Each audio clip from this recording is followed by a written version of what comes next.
Welcome to the Reparenting Daily podcast. In this podcast, we'll dive deep into reparenting, exploring tools and resources to help us through our journey. The podcast is divided into 3 sections. First is a reading. Second is a discussion of the reading, followed by a journal prompt. And the last section is a peaceful meditation for closing.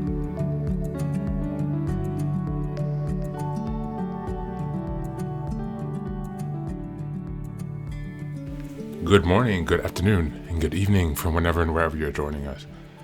Thanks for being here today. Today we're going to do something a bit different. As opposed to a reading, we're going to listen to a portion of an interview by Bob Proctor, who is a Canadian author and lecturer on self-help, self-improvement, and psychology. And so today we'll be doing something a bit different. Just to see how you guys like this, and perhaps we'll add some more of these in as well.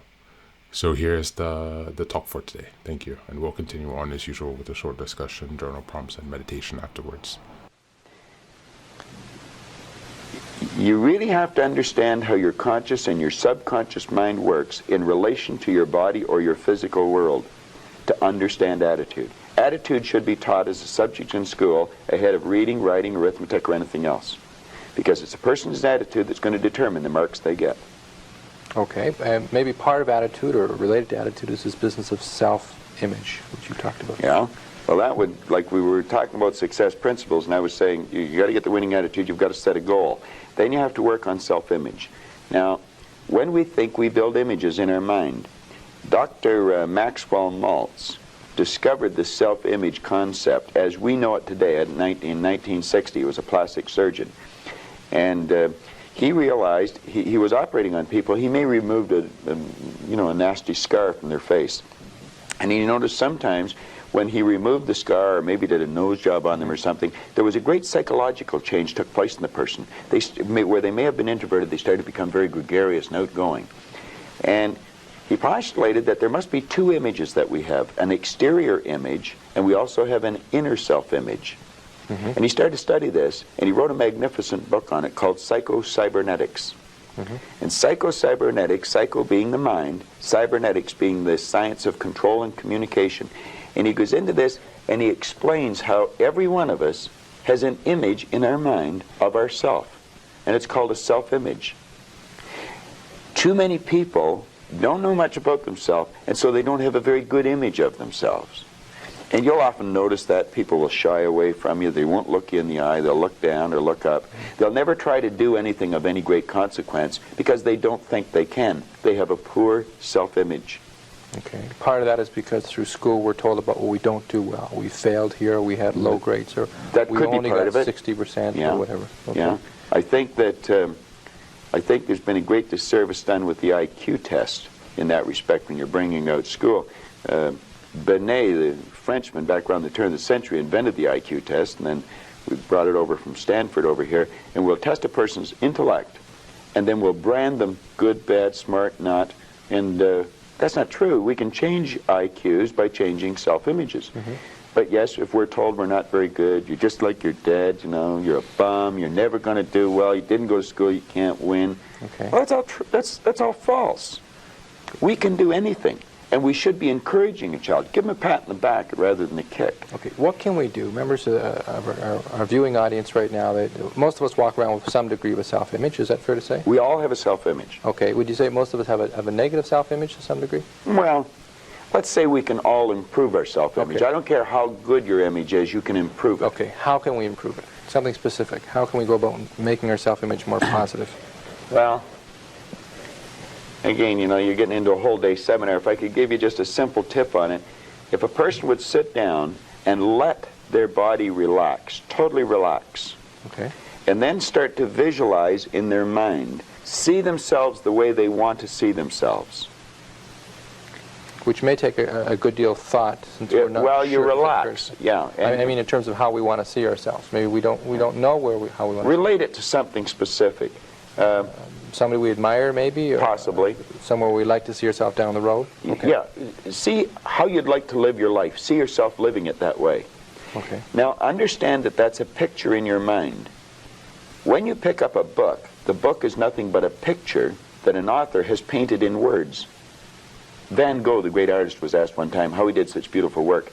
He said, I dream my painting, and then I paint my dream. They get the picture in the mind, and then paint it on the wall, or on the canvas.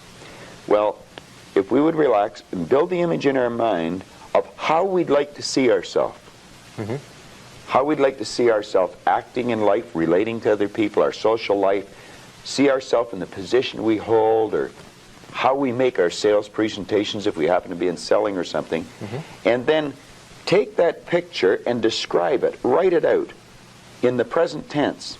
I am so happy now that I see myself, and write it out. Now, a lot of people will laugh at this and say, that doesn't make any sense. It makes a lot of sense. They can't tell you why it doesn't. I could spend hours telling you why it does, and I could explain it in such detail that everyone would understand it.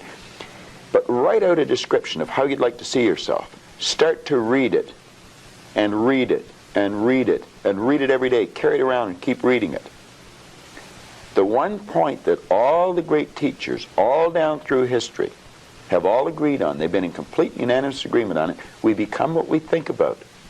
Now, it may be fantasy at first, it might even appear to us as being a lie. But if you read it often enough, you'll start to believe it. And when William James said, believe and your belief will create the fact, you will see the person's personality change. I watch people in the seminars personality change right in front of my eyes. And all they're doing is starting to see themselves different. They're starting to think different thoughts.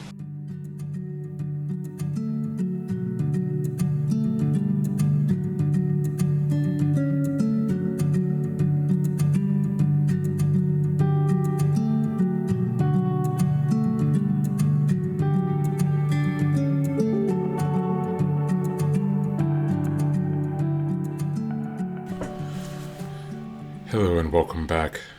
Thanks again for being here. I really enjoyed this lecture by Bob Proctor. To take some time to step back and to reflect on the importance of self-image. The self-image that we have built up in our mind that comes from our own understandings and perceptions of our internal situations and feelings. That also comes from the external circumstances of our life. And lastly, that comes from the results of our interactions with other people. So their perceptions of us, how they perceive us, how they project onto us. All of these things come together to impact our self-perception.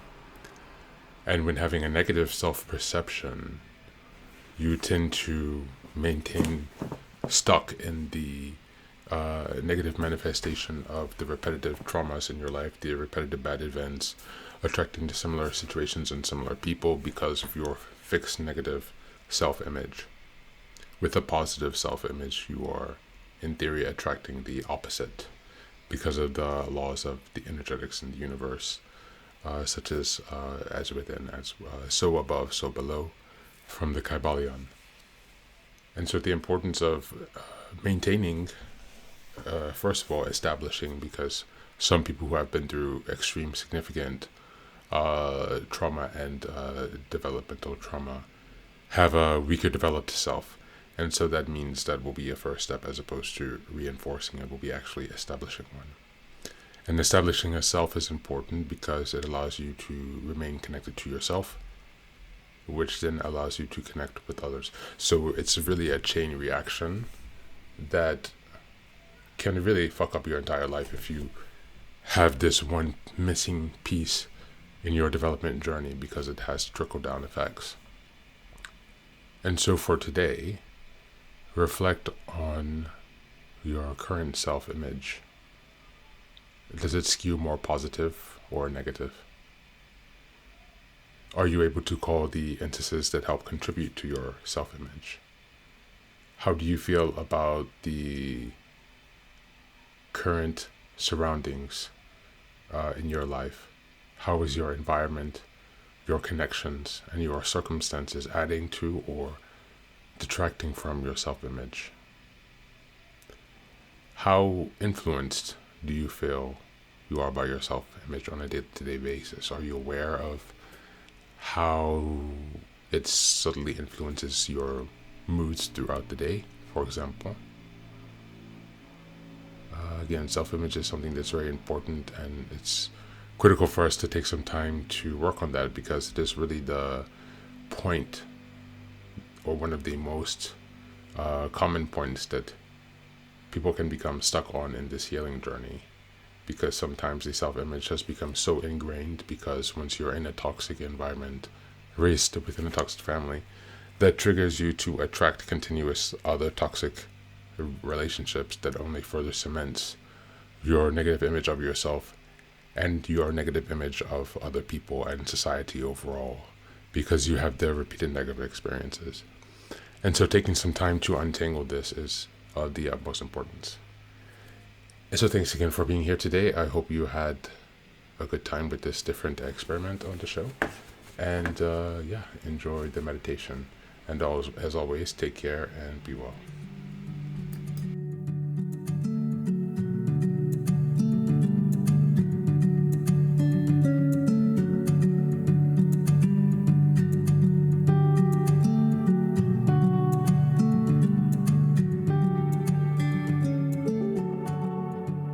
And now, let us move on to the final section, the meditation. This is an unguided meditation. I will simply provide some music and you can take some time to relax. Please feel free to choose a location and a place where you feel safe and where you can be undisturbed for the next 10 minutes. You can choose to be sitting down, standing, as you like, wherever you are most comfortable. Thank you for being here and enjoy the meditation.